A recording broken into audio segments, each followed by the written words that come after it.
Venom, The Last Dance, a wild ride that stumbles along the way. Venom, The Last Dance, is at its best when it embraces the wild, zany dynamic of its central duo, Eddie Brock and his symbiote companion, Venom. There's an undeniable charm to the mismatched buddy comedy that these two characters create, and when the movie focuses on this, it delivers some of the most entertaining moments of the franchise.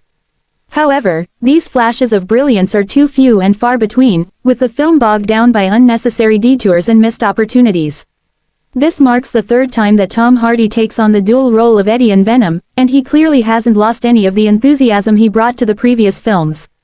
Hardy's well known for his dedication to every role, and his commitment to portraying both a hard-nosed journalist and a wisecracking alien parasite is what makes the character dynamic work.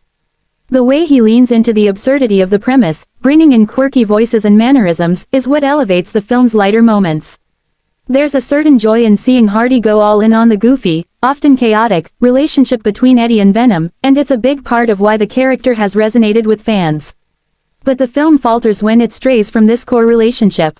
While the previous installment, Venom, Let There Be Carnage, found success by focusing on the wacky and wild bromance between Eddie and Venom, The Last Dance too often loses sight of that winning formula.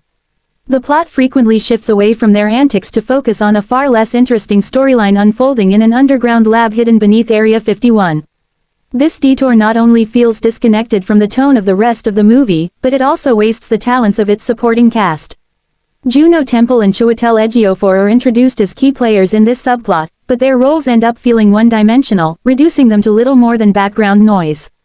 First-time director Kelly Marcel, who also penned the screenplay, seems torn between the chaotic fun of Eddie and Venom's dynamic and a more serious, action-heavy plot. The balance just doesn't quite land. What fans truly want is more of Eddie and Venom's banter, their bickering and stumbling through wild adventures as their oddball friendship grows stronger. Instead, we're pulled away from those scenes just as they're starting to hit their stride, dragged back to the underground lab and its tedious developments. Marcel's direction occasionally shines in the moments of slapstick humor and absurdity that define the Venom franchise, but the pacing feels off, with too many tonal shifts that jar the audience from one moment to the next. The visual effects are a mixed bag. On one hand, the action scenes involving Venom and other symbiotes offer plenty of spectacle, with massive, chaotic battles that see these shape-shifting creatures flinging multicolored goo at each other in a symphony of destruction. However, these sequences can often feel cluttered, with the effects becoming murky and difficult to follow, especially during the film's most bombastic moments. Still, it's the inventive ways in which Eddie and Venom share one body that provide some of the film's most memorable visuals, showcasing their unique bond in clever and unexpected ways. The movie's erratic pacing becomes particularly frustrating in scenes that could have been truly standout moments.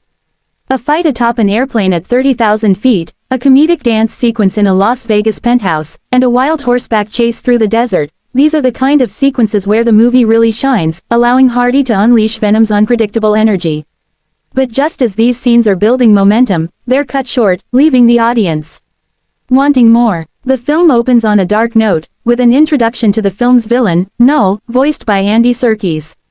Null, the creator of the symbiotes, is rendered in a gritty, video game-like style that feels out of sync with the rest of the movie. His ominous narration explains his need to escape the void, using Eddie and Venom as the key to his freedom. While the setup has potential, it quickly becomes clear that Eddie and Venom are reduced to little more than plot devices in their own film, hunted down by Null's minions in a series of encounters that never quite deliver the intended thrills. There are bright spots in the supporting cast, though.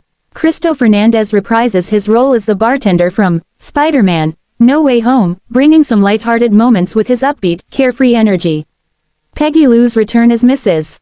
Chen is another highlight, her appearance injecting a much-needed sense of fun and nostalgia. However, even these scenes feel rushed, never allowing the audience to fully enjoy the characters before we're whisked back to the drudgery of the underground lab. The film's third act builds to an explosive conclusion, but even that feels somewhat hollow, with emotional beats that don't land as they should. Despite the talented cast, the character arcs feel underdeveloped, and the stakes never quite hit home. The good news for fans: The Last Dance doesn't seem to be as final as the title suggests. If you stick around through the credits, and I mean all the way through, there's a hint at what the future holds. But after this outing, Hardy might be ready to hang up Venom's wild antics for good. In short, Venom, The Last Dance offers glimpses of what makes the character so much fun, but it ultimately falls short by drifting too far from the chaotic energy that made its predecessors work.